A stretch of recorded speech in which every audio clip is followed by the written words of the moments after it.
ये हमारे छतरपुर के कर्मचारी हैं दीक्षित जी। मेरे दो छोटे बेटे हैं। एक बार दोनों को आपस में घनघोर लड़ते देखकर राम और उनके भाइयों से चित्रण से समझाने का प्रयास किया तो सफल भी हुआ। लेकिन आज के समय में टेक्नोलॉजी से सृजित Thanos, iron man, Spiderman, Batman, Bollywood के रॉकी ब्रदर्स, सलार जैसे, सलार कौन है भाई? मूवी है। अच्छा, सलार जैसे नकली हीरो से प्रभावित होकर अनुसरण करने वाली पीढ़ी को दुनिया के हम सबके असली हीरो राम की तरफ कैसे मोड़ा जाए, मार्गदर्शन करने का कष्ट करेंगे। अब देखो क्या है कि फिल्मों से अगर बच्चे प्रभावित होने लगे आपके, तो बच्चों का दोष नहीं है, आपका दोष है कि आपने फिल्मों से ज्यादा राम कथा नहीं सुनवाई उन्हें, वरना तो सब ठीक हो जाता।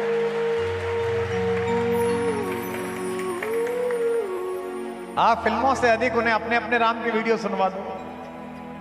आप फिल्मों से अधिक उन्हें अपने अपने राम के सत्र में ले आओ, किसी भी साधु सत्संग में ले आओ, वो समझ जाएंगे। क्योंकि तब उनकी समझ में आएगा कि हैरी पॉटर हीरो नहीं है, पुरुषार्थ से जीने वाले राम हीरो हैं। राम के जीवन में कोई चमत्कार नहीं है। राम ने आकाश में हाथ घुमाकर कोई चीज पैदा नहीं की है। राम ने यूं छू मंत्र पढ़ के समुद्र के ऊपर पुल नहीं बनाया है। 3 दिन तक प्रतीक्षा की है, उपासना की है, समुद्र से मार्ग मांगा है, उसके बाद समुद्र को समझाया है, धमकी देकर मारा नहीं है। विनय न मानत जलद जड़ गए 3 दिन बीत, बोले राम सकोप तब भय बिन होए प्रीत। और उस समय मारा नहीं है, भगवान को क्रोध नहीं आया, नकली क्रोध आया। क्योंकि पिता अपने बच्चों पर असली क्रोध नहीं करते। ये माएं बैठी हैं दिन में 100 बार अपने लड़के से कहती हैं मर जा उत्ते, मरने के लिए थोड़ी कहती है, जरा सी चोट लग जाए तो कलेजा टूट जाता है। ए नाच जा तेरा।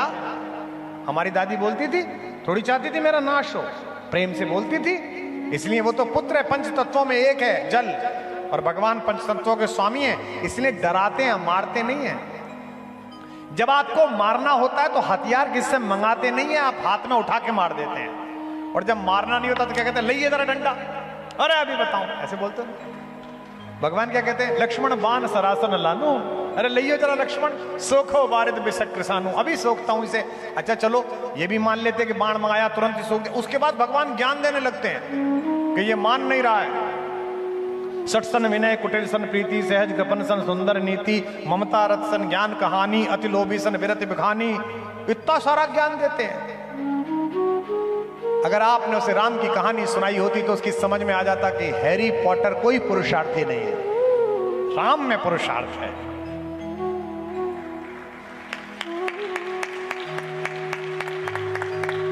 एक वलकल पहनकर निकला हुआ एक निर्वासित राजकुमार विश्व की सबसे शक्तिशाली सेना को उसके घर में घुस के मार के आता है, ये पुरुषार्थ है। हथियार भी कैसे, जंगल से लिए हुए। राम के अंदर कोई चमत्कार नहीं, उन्होंने मनुष्यों की तरह जीवन जीकर हमें बताया कि अगर मैं कर सकता हूं तो तुम भी कर सकते हो। हैरी पॉटर में क्या पुरुषार्थ है जी? मैंने भी देखी है वो फिल्म, षड्यंत्र है हैरी पॉटर। ये सब कहानी जो भारत में परोसी जा रही है पुरुषार्थहीन कहानियां हैं। बच्चों को क्या पढ़ा रहे हो तुम? मैं 70 के दशक की पैदाइश हूं।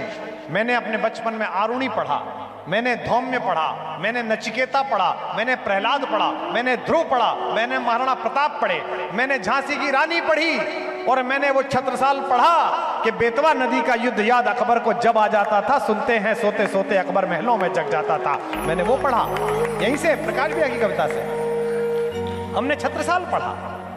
हमने बहन को दिए गए भरोसे पर खरा उतरने के लिए मरने के बाद दोबारा जन्म लेने वाले हरदौल की कहानी सुनी। आप अपने पोते को क्या पढ़ा रही हो जी? अभी एक बिटिया आई थी, बैठी होगी, उसने मुझसे कहा कि आपसे मिलना था गुरुजी। जब मैं गर्भावस्था में थी तो मैंने पूरे समय 9 महीने आपके वीडियो देखे। यहाँ कहीं बैठी होगी बिटिया, और उसका प्रतिफल यह हुआ कि आराम से प्रसूति हुई और बच्चा अत्यंत आनंदपूर्वक शांत बालक है, ज्यादा परेशान नहीं करता, बहुत आनंद में है। हमारे सबके घरों में रामचरितमानस सुनाई जाती थी, सामने कन्हैया जी का चित्र लगा रहता था, तो कन्हैया जैसे बच्चे पैदा होते थे। अब दिन भर एमटीवी सुन रही है, दिन भर कुछ और देख रही है। तो बालक भी ऐसे ही पैदा हो रहे हैं। हैरी पॉटर में क्या पुरुषार्थ है? एक लड़का है पगला सा, वो किसी स्कूल में पढ़ने जाता है, वहां उसे एक जादुई झाड़ू मिल जाती है, उस झाड़ू को वो टांग के नीचे फंसा के उड़ता फिरता है। यही तो है, ये झाड़ू टांग के पीछे लगा के उड़ाने में क्या पुरुषार्थ है? झाड़ू लेके उड़ने में हमने भी उड़ाया था एक झाड़ू लेके, उसमें क्या फर्क पड़ा? क्या हुआ उसको? क्या पुरुषार्थ है? लेकिन कहानी अगर सुनाई होती राम की, भरत की, शत्रुघ्न की, लक्ष्मण की, तो पंडित जी, दीक्षित जी, अपने बच्चों को रोज ये कहानी सुनाओ, अपने बच्चों को रोज महाभारत सुनाओ कि अगर भाई के लिए 5 गांव देने में भी कलेजा फटेगा तो तेरी मृत्यु निश्चित है। क्या कहने गए थे? शांति मांगने गए थे हैं? तो दे दो हमको 5 गांव, रखो अपनी धरती तमाम, हम वही खुशी से खाएंगे, परिजन पर हंसी न उठाएंगे। दुर्योधन वह भी दे न सका, आशीष समाज की ले न सका, उल्टे हरि को बांधने चला, जो था असाध्य साधने चला। जब नाश मनुज पर छाता है, पहले विवेक मर जाता है। ये सिखाओ उसे। क्या कहता है दुर्योधन? सुच्यग्रम नैव दास्यामि बिना युद्धे न केशव। हे केशव, महाभारत में कहता है सुई के आगे के भाग की भूमि नहीं दूंगा। दिल्ली में एक करोड़पति परिवार था, नाम नहीं लेना चाहिए, संकेत से समझिए। नोएडा गुड़गांव के आसपास की सारी जमीनें उनकी थी। कम से कम 1,00,000-2 लाख करोड़ रुपए का टर्नओवर का व्यापार था। छोटे भाई को एक फार्म हाउस पसंद था जो 40-50 करोड़ का होगा। दोनों भाई उसके समझौते के लिए बैठे थे फार्म हाउस में। ज्यादा तू मैं हुई तो छोटे भाई ने रिवॉल्वर निकाल ली, बड़े भाई के अंगरक्षकों ने छोटे को गोली मार दी, छोटे के अंगरक्षकों ने बड़े को गोली मार दी। टीवी में देखा टाटा 407 में 1 लाख करोड़ के दोनों पड़े हुए थे। मैंने कहा इन्होंने बिल्डिंगें बनाई, इन्होंने अपार्टमेंट बनाए, लेकिन ये किसी मंदिर में जाकर राम की कहानी ना सुन के आए, वरना यहां ना पड़े होते, एक दूसरे को दे रहे होते। छोटा भाई 50 एकड़ का फार्म हाउस मांग रहा था और बड़े भाई ने गोली निकाल ली। अगर राम की कहानी सुनी होती तो कहती कैसी बात करता है तू, ये 50 एकड़ छोड़, पूरा सामान तेरा, चल मैं जा रहा हूं, तू संभाल ले। और मैं दावा करता हूं कि छोटा ले नहीं पाता। वो कहता नहीं भैया मत जाइए। ये संस्कार किसने भरा? ये संस्कार मानस जी ने भरा, ये संस्कार राम की कहानी ने भरा। दीक्षित जी, आपके बच्चों में राम और लक्ष्मण का सद्भाव हो, मैं तो यही कामना कर सकता हूं। हम 4 भाई हैं, मैं घर में सबसे छोटा हूं। सरस्वती की कृपा है कि लोकप्रियता थोड़ी ज्यादा है, तो मेरे भाई जो बड़े विद्वान हैं, अच्छे पढ़े लिखे हैं, बड़े पदों पर हैं, लोक में उनका परिचय मेरे भाई के रूप में है। कहीं जाते तो लोग कहते हैं कि कुमार विश्वास इनके भाई हैं, लेकिन जो मेरे परिवार के लोग हैं वो पता है कि परिवार में कोई मांगलिक उत्सव, वो अभी मांगलिक उत्सव था 24 तारीख को, सबसे बड़े से जो छोटे भाई हैं उनकी बेटिया की गोद भराई का कार्यक्रम था। मेरा साहस नहीं है कि अगर उनमें से कोई खड़ा हो तो मैं बैठ जाऊं, ये साहस नहीं है। और शायद इसी कारण मेरे चरित्र का भी उन्नयन है और मेरे जीवन का भी उन्नयन है।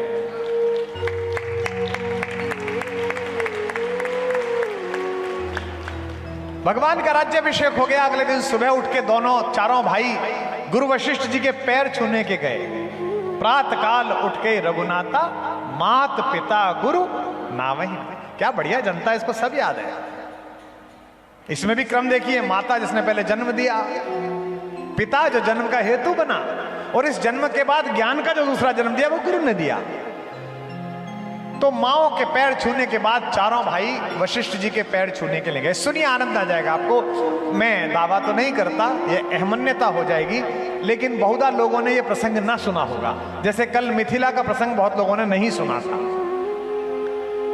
गुरु वशिष्ठ ने कहा कि राम, अब तुम चक्रवर्ती सम्राट हो गए हो। लक्ष्मण, तुम प्रधानमंत्री कार्यालय के मंत्री हो गए हो, सम्राट के। शत्रुघ्न, तुम अयोध्या की सेनाओं के सर्वोच्च सेनापति हो गए हो। भरत, तुमने तो एक नवीन आदर्श स्थापित किया है। राम, तुम्हारा जीवन पूरे विश्व के लिए अनुकरण का विषय बन गया है। पर मैं जानना चाहता हूं कि मेरे शिष्यों को मेरी सिखाई हुई विद्या याद है कि नहीं याद है? राम ने कहा गुरुदेव प्रयास तो पूरा है कि आपने जो सिखाया वो स्मरण रहे। वशिष्ठ ने पूछा कि परीक्षा लूं तुम चारों की? चारों शिष्यों ने कहा जी गुरुदेव परीक्षा लीजिए। गुरुदेव ने सबसे पहले सबसे छोटे शत्रुघ्न से पूछा कि बेटा बताओ जीवन में सबसे मूल्यवान चीज क्या है? शत्रुघ्न ने उत्तर दिया।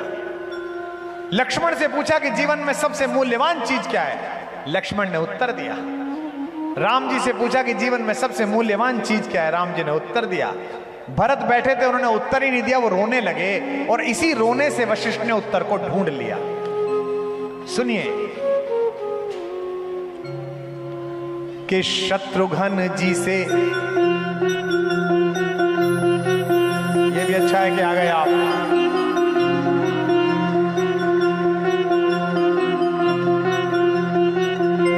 पधारिए पधारिए, मैं आप ही की प्रतीक्षा में था, जो सुना रहा था वो आपको सुनना चाहिए। चारों भाइयों से गुरु वशिष्ठ ने पूछा कि जीवन में सबसे मूल्यवान क्या है, तो क्या क्या उत्तर मिला बताता हूं। मेरे अत्यंत प्रिय एक और अनुज आ गए हैं, इतने स्नेहिल, इतने प्रेमी और इतना इनके भाषा में अमृत है जो इनकी ऋषि परंपरा, इनकी गुरु परंपरा से प्राप्त हुआ है। मुझे लोग कहते हैं कि आपने क्या कमाया, क्या छोड़ दिया। मैं कहता हूं मुझसे सौभाग्यशाली कौन जिसके आप जैसे भाई हो, जिसके आप जैसे भ्राता हो। विराज शत्रुघ्न जी से पूछा कि सबसे अनमोल क्या है। चारों भाइयों से गुरु वशिष्ठ ने सवाल पूछा राज्याभिषेक के बाद कि शत्रुघ्न जी से अनमोल कुछ पूछा गया।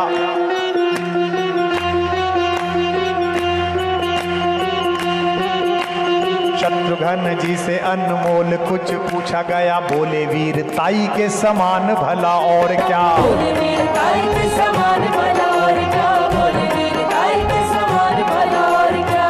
जो अयोध्या की सेनाओं का सेनापति हो उसके लिए तो वीरता ही सबसे बड़ी चीज है। शत्रुघ्न जी से अनमोल कुछ पूछा गया, बोले वीरताई के समान भला और क्या। बोले वीरताई के समान भला और क्या, बोले वीरताई के समान भला और क्या। लखन से पूछा गया, लखन से पूछा गया, लखन ने ऐसा कहा। लखन से पूछा गया, लखन ने ऐसा कहा, मेरी सीता माई के समान भला और क्या। मेरी सीता माई के समान भला और क्या, मेरी सीता माई के समान भला और क्या। राम जी से पूछा गया, अब इनकी बारी आई। राम जी से पूछा गया, राम मुस्काए बोले। राम जी से पूछा गया, राम मुस्काए बोले, जग की भलाई के समान भला और क्या। जग की भलाई के समान भला और क्या, जग की भलाई के समान भला और क्या। भरत के नयनों से, भरत के नयनों, भरत के नयनों से गिर के आंसू ये बोले। शब्द नहीं सिर्फ आंसू।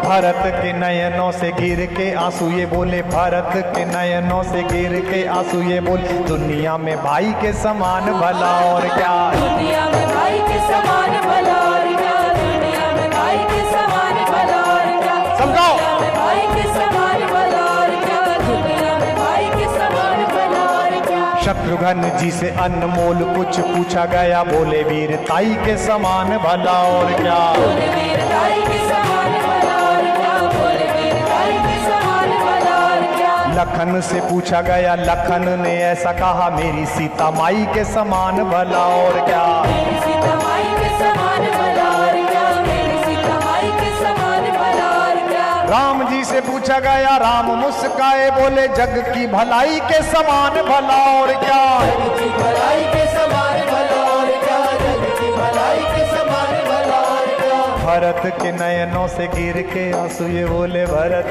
के नयनों से गिर के आंसू ये बोले, दुनिया में भाई के समान भला और क्या। दुनिया में भाई के समान भला और क्या, दुनिया में भाई के समान भला और क्या, दुनिया में भाई के समान भला और क्या, दुनिया में भाई के समान भला और क्या। बोलो भरत लाल की जय। तो दीक्षित जी आपके बच्चे देख रहे हैं, हैरी पॉटर आपके बच्चे देख रहे हैं, जो आपने लिखी है फिल्में। मैं तो पढ़ भी नहीं पाया कौन सी फिल्म लिख के भेजी है। तो भैया उनमें झगड़ा होगा ही। उन्हें मानस सुनाओगे कि जहां विश्व के एकमात्र उदाहरण है, दो प्रकार की संस्कृति है साहब, मुझे क्षमा करेंगे कहते हो। एक संस्कृति है जो सत्ता के लिए अपने पिता को बंद कर देती है और आधी मटकी पानी और एक रकाबी शोरा और 2 चपातियां देती है, जिसे औरंगजेब कहा जाता है। जब उसने शाहजहां को बंद करा तो शाहजहां शायर था फारसी का। उसने अपनी बेटी जहां आरा से कहा कि अपने भाई से कहो गर्मी बहुत हो रही है, ये मटकी थोड़ी आधी टूटी हुई है, अगर पूरी मटकी पानी दे दिया करे तो जरा मेरे दिन ठीक गुजर जाएंगे। जहां आरा ने कहा कि भैया अब्बा हुजूर चाहते हैं कि मटकी में पानी ज्यादा हो। झुंझलाए हुए औरंगजेब ने कहा उनसे कहो तमीज में रहें, मैं जिंदा छोड़े हुए हूं, ये बड़ी बात है, जितना पानी मिल रहा है पी लें। एक चिट्ठी फारसी में एक रुबाई लिखकर भेजी शाहजहां ने अपने बेटे को, ए पिसर तू अजब मुसलमानी, बापिदरे आप जिंदा तरसानी। हिंदी में बता देता हूं, आप अपनी संस्कृति पर गदगद हो जाएंगे, जय घोष गूंजेगा यहां। लिखा बेटा तू और मैं अजब प्रकार के इस्लाम मानने वाले आए, जो इस देश में तो आए लेकिन इस देश को न समझ पाए। एक तू है जिंदा आप तरसानी, पिसर माने बेटे, ए बेटे तू अजब मुसलमानी, बबिंदा आप तरसानी, जो अपने जिंदा पिता को पानी के लिए तरसा रहा है। और एक ये भारतीय हैं जिन पर हम राज्य करते हैं, ये अपने दिवंगत पूर्वजों को भी महीने भर पानी पिलाते हैं श्राद्ध में। हम दोनों भैया, ये संस्कृतियों का विभेद है, ये वैचारिकी का विभेद है। सत्ताओं से देश नहीं बनते, संस्कृतियों के पुनर्निरीक्षण से, उनके रक्षण से देश बनते हैं। लोग पूछते हैं ना कि इन मठों मंदिरों इन कथावाचकों का क्या योगदान है। नेता अक्सर पूछते हैं कि यहां बैठे हैं कई नेता, बुरा ना मान जाएं कि साहब इनका क्या योगदान है। तुम ईंट मिट्टी से, संविधान की मान्यताओं से, नियमों से, कानूनों से किसी राष्ट्र का शरीर बना सकते हो, लेकिन उस राष्ट्र की सात्विक आत्मा का निर्माण तो साधु करता है, संत करता है, मठ करता है, तीर्थ करता है। दीक्षित जी आप पूछते हैं कि आप अपने दोनों बच्चों के बीच का संघर्ष कैसे टालें। श्रीमद् वाल्मीकि रामायण पढ़ाइए। इस श्लोक को मैंने आज से 5-6 वर्ष पहले रात्रि में 3 बजे पढ़ा तो आपकी भाभी जाग गई।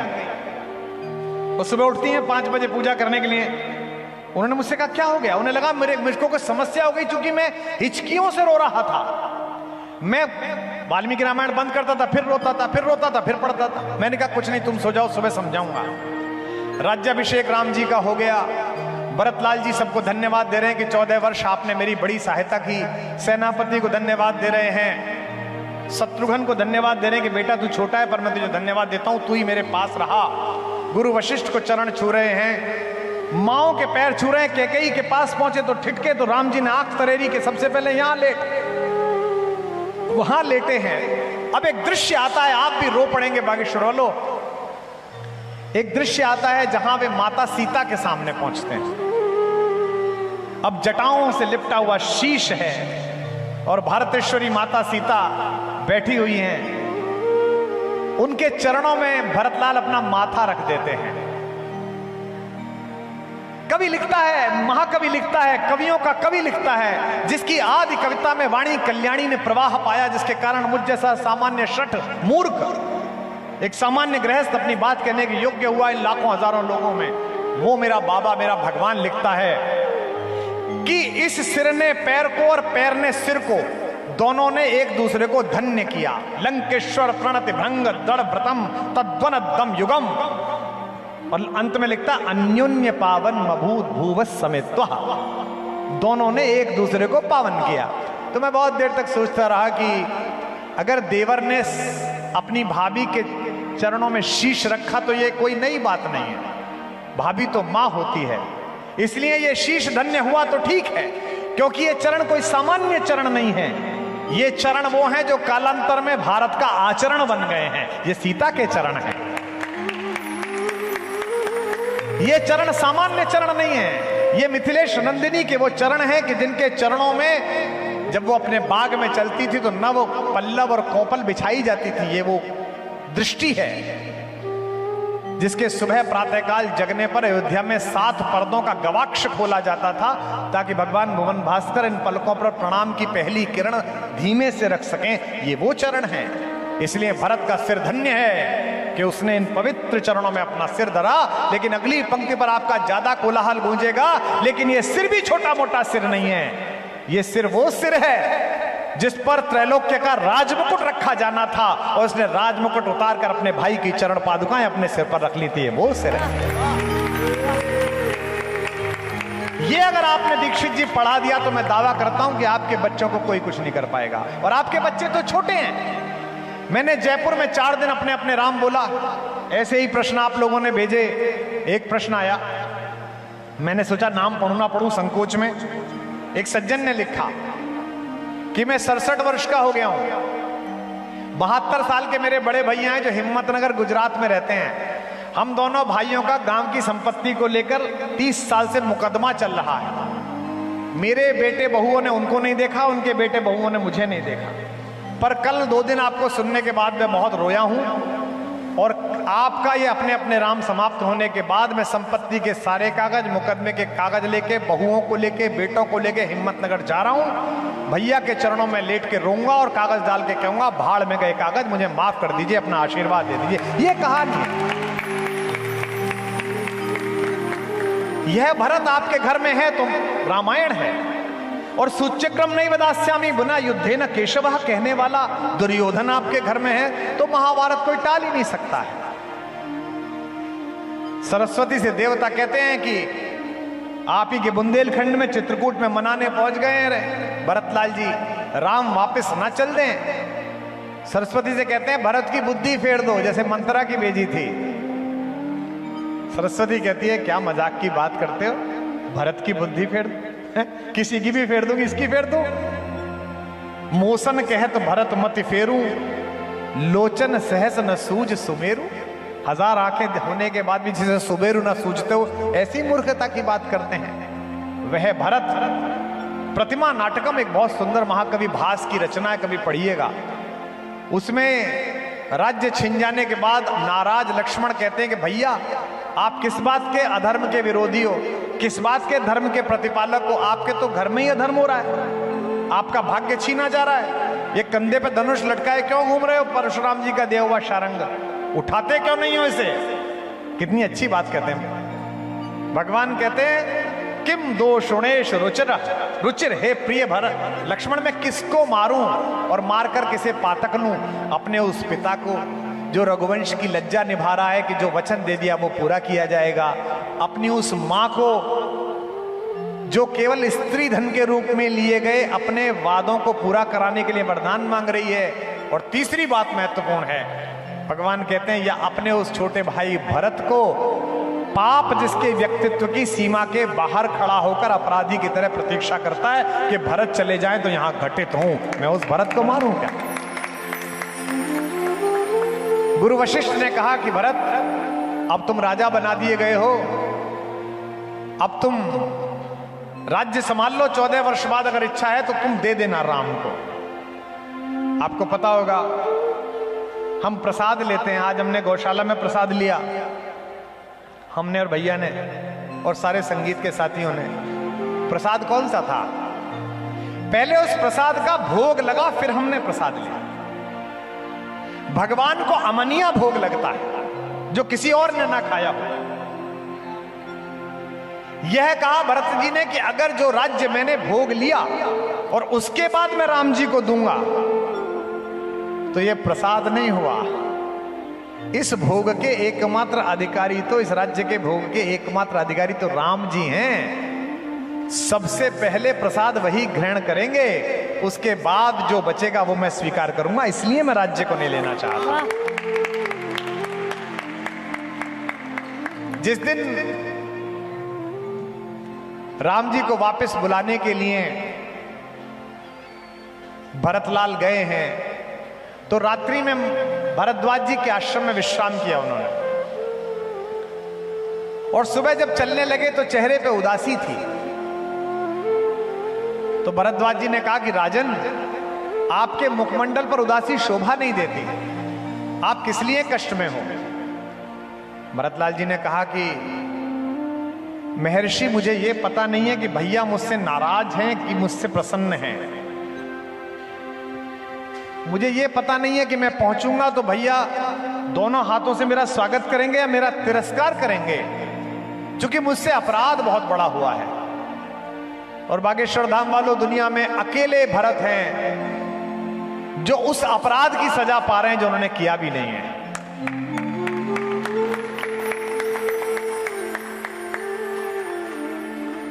भरद्वाज जी ने कहा मुझे ये तो पता नहीं भाई, तुम सांसारिक लोग हो, तुम भाइयों का प्रेम क्या है।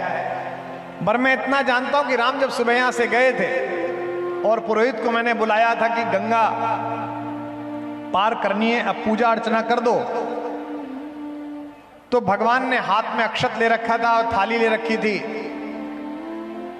जब तक पूजा अर्चना हो रही थी बड़े प्रसन्न मुख थे। जैसे ही पुरोहित के मुंह से निकला जम्बू द्वीपे भरत खंडे, भरत सुनते ही थाली हाथ से छूट गई और पृथ्वी पर रोने लगे, कहने लगे हाय भरत, हाय भरत। इसलिए मुझे पता नहीं कि प्रेम है कि नहीं है। अपने आंसू से, कविता का तत्व देखना आप, अपने आंसू से गंगा को धोते रहे, अपने आंसू से गंगा को धोते रहे, अपने आंसू से गंगा को धोते रहे, अपने आंसू से गंगा को धोते रहे, हाथ में जल लिए राम रोते रहे, हाथ में जल लिए राम रोते रहे, अपने आंसू से गंगा को धोते रहे, अपने आंसू से गंगा को धोते रहे, हाथ में जल लिए राम रोते रहे, हाथ में जल लिए राम रोते रहे, अच्युतम केशवम कृष्ण दामोदरम। आप आ गए उसलिए। केशवम कृष्ण दामोदरम, राम नारायणम जानकी वल्लभम। गाओ। राम नारायणं जानकी वल्लभं, राम केशवम कृष्ण दामोदरम, अच्युतम केशवम कृष्ण दामोदरं, राम नारायणम जानकी वल्लभम, राम नारायणं जानकी वल्लभं, राम नारायणं जानकी वल्लभं। नंगे थे पांव बावले के, जब मिलने पहुंचे भरत तो पैर कीचड़ में सने हुए भाग रहे हैं। कई बार होता है, अयोध्या जी जाओ, ब्रज में जाओ तो मैं तो चप्पल नहीं पहनता हूं, तो जब तक किसी से मिलने के लिए पहुंचो, किसी आश्रम में पहुंचो, किसी साधु संत से बोलो, नीचे से सारी धोती गंदी हो जाती है। ड्रेस वाले कहते हैं सर वैनिटी वैन में आ जाओ, थोड़ा कपड़े बदल लो। अबे मैंने कहा मूर्ख हो, इस रज में भगवान लोटा है और इससे बचने की कोशिश कर रहे हो, उसे तो सिर पे लगाओ, कहां पागल है।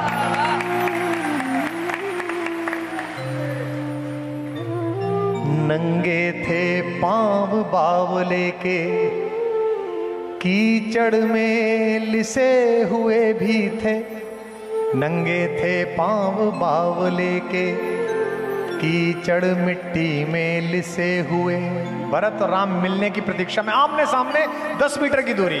कवि कहता है कुछ कुछ बह रहा रक्त भी था, कंकड़ भी थे कुछ छुपे हुए, वह व्याकुलता थी बढ़ने की, धनु कहीं कहीं पर तीर गिरा, वह व्याकुलता थी मिलने की, धनु कहीं कहीं पर तीर गिरा, मही पर तरकश के साथ वहीं मुनियों वाला वह चीर गिरा। बावरा चाहता था पहले रघुबर को शीश झुका लूं मैं, रघुवीर चाहते थे पहले छाती से इसे लगा लूं।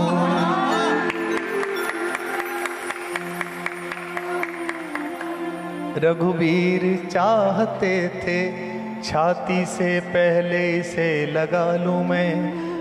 आखिर रघुबर की विजय हुई, हाथों पर उठा लिया उसको, वह चरण छुए इससे पहले छाती से लगा लिया उसको। यह हृदय हृदय का मिलन हुआ, जब हृदय हृदय का मिलन हुआ तो दूर विरह का ताप हुआ। सबने देखा, अब सबने देखा, चित्रकूट में ऐसे भरत मिलाप हुआ। तो दीक्षित जी, आप अपने बच्चों को पढ़ा क्या रहे हो? अगर ये सिखा रहे हो, रात के समय में चंद्रमा निकला हुआ है, पूरी अयोध्या सामने बैठी हुई है, भगवान मंच पर विराजमान हुए, सामने भरत बैठे, आप जैसे हजारों लोग, सारी अयोध्या के लोग। वो एक रात थी जो इस विश्व का इतिहास बदल सकती थी। अगर राम उस दिन लौट जाते तो जनता की इच्छाओं का पालन होता।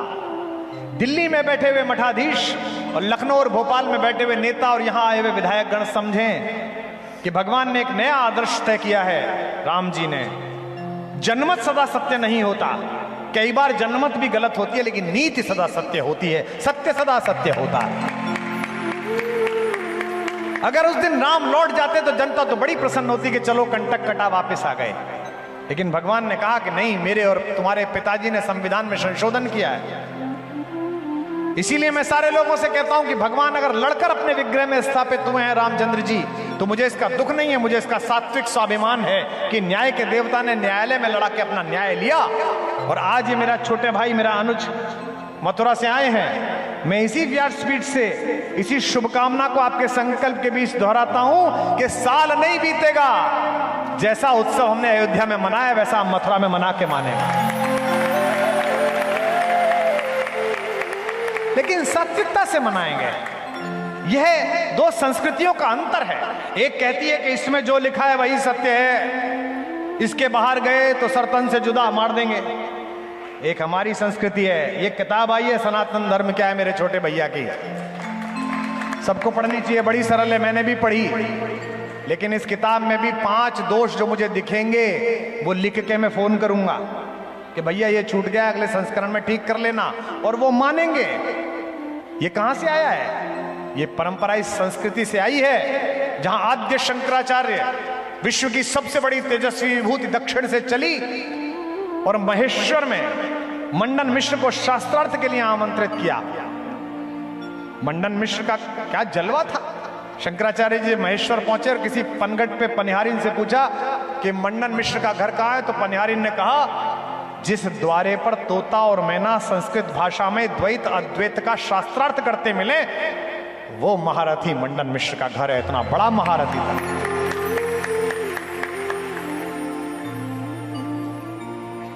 अड़तालीस प्रहर शास्त्रार्थ चला भगवान। अब 2 विद्वान टकराए तो शास्त्रार्थ का रेफरी कौन बने?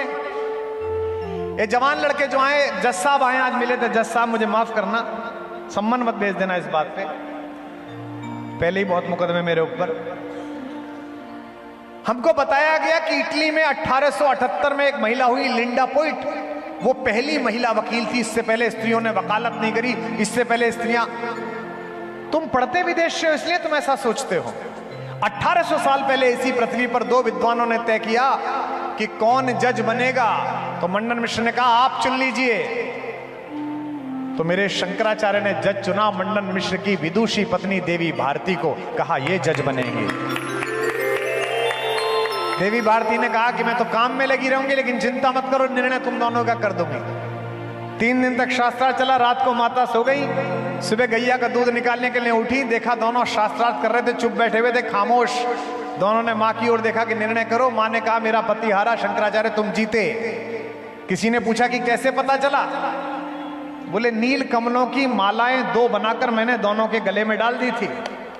उलझे हुए तर्कों के कारण, आक्रोश के कारण, घृणा के कारण, ज्वार के कारण जिसके हृदय में अग्नि थी, उसके कमल मुरझा गए, और विचार की शीतलता के कारण जिसके तर्कों में अकाट्य सत्य था, उसके कमल फूले रहे। शंकराचार्य के कमल खिले हुए हैं, शंकराचार्य जीते हैं।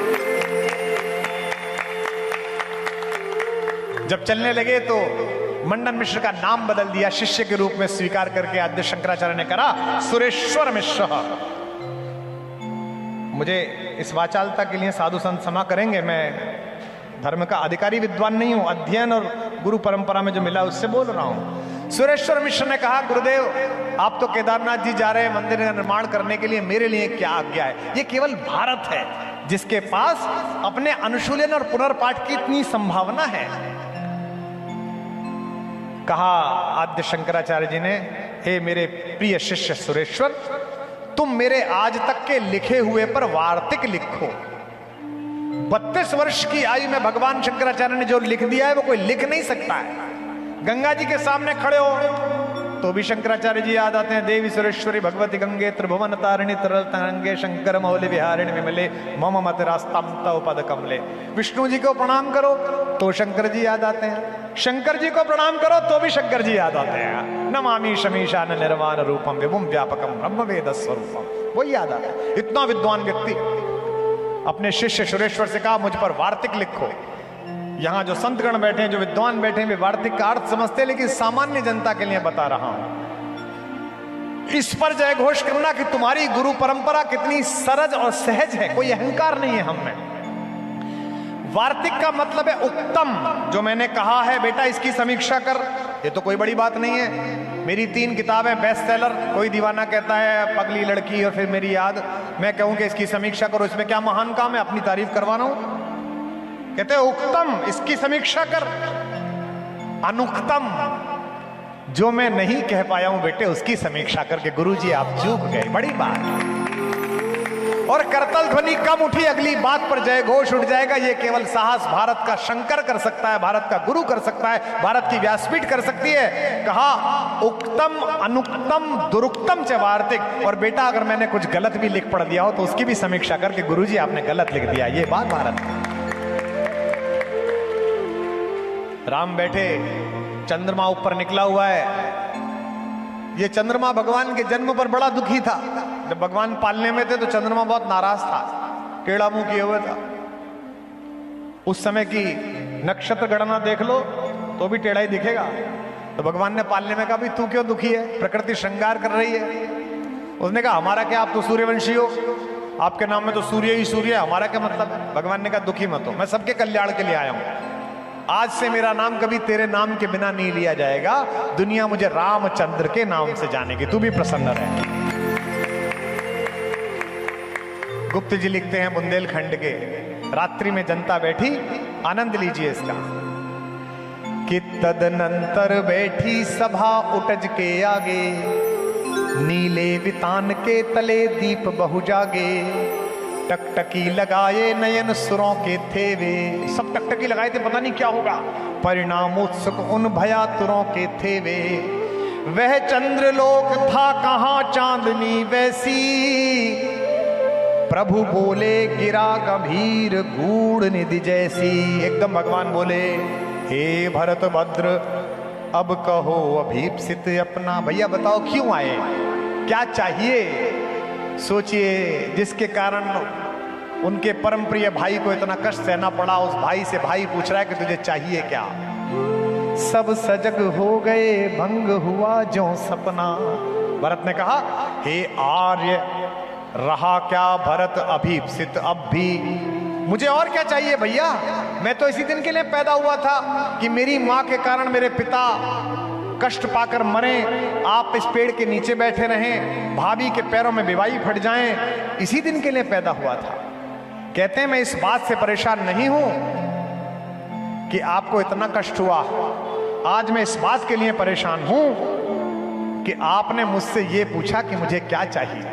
मैंने अभी थोड़ी देर पहले कहा था कि अगर भगवान के सामने ये तय करना पड़ा कि उसे क्या चाहिए, हमको क्या चाहिए, तो भगवान फिर किस काम का है। कहता है कि आर्य रहा क्या भरत अभीप्सित अब भी। भगवान ने क्या करा, प्रभु ने भाई को पकड़ हृदय पर खींचा, रोदन जल से सविनोद उसे फिर सींचा। और ये 2 पंक्ति सुनिएगा, कहा बेटा मुझसे क्यों नाराज होता है, तेरे आशय की थाह मिलेगी किसको, जनकर माता भी जान न पाई जिसको, 100 बार धन्य वह एक लाल की माई।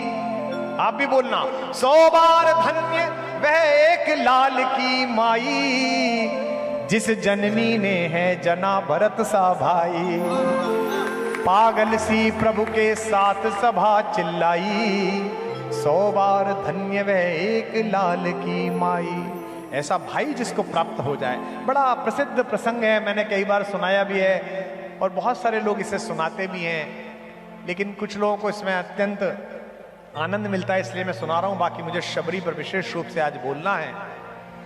उस दिन भरतलाल जी को 3 चीजें देकर भेजा भगवान ने। पहली नीति, कि बेटा कुछ हो जाए नीति पर चलना। दूसरी खड़ाऊं, और तीसरी क्षमा। भरत के मन में अपनी मां को लेकर बड़ा क्रोध था। भगवान ने उसे क्षमा से भरकर भेजा। और कैकेयी ने जब समझाया कि बेटा तुझे याद है राम, आधी रात तू मेरा सपना देखकर दीदी के पास से उठकर आता था और दीदी कहती थी अरे ओ बावली, तेरा ये ओ कोयल, तेरा बच्चा जाग गया, तो वही राम है।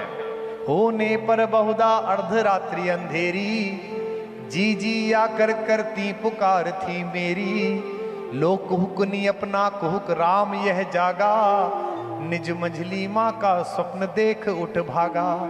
तू वही राम में वही के कई तेरी, होने पर बहुधा अर्धरात्रि अंधेरी। राम क्या कहते हैं? ए अम्ब तुम्हारा राम जानता है सब, इस कारण वह कुछ खेद मानता है कब। छोटे छोटे बातों में गुस्सा हो जाना, क्रोध हो जाने वाले लोगों, इस प्रसंग से दीक्षित जी ने इस बहाने याद दिलाया, यही ध्यान रखना कि अगर क्षमा इतनी बड़ी है जितनी राम में है, तो तुम्हारे घर में रामायण है। और अगर समाई इतनी भी नहीं है कि 5 गांव भी नहीं दे सकते, तो तुम्हारे घर की महाभारत को कोई टाल नहीं सकता। ये तय बात।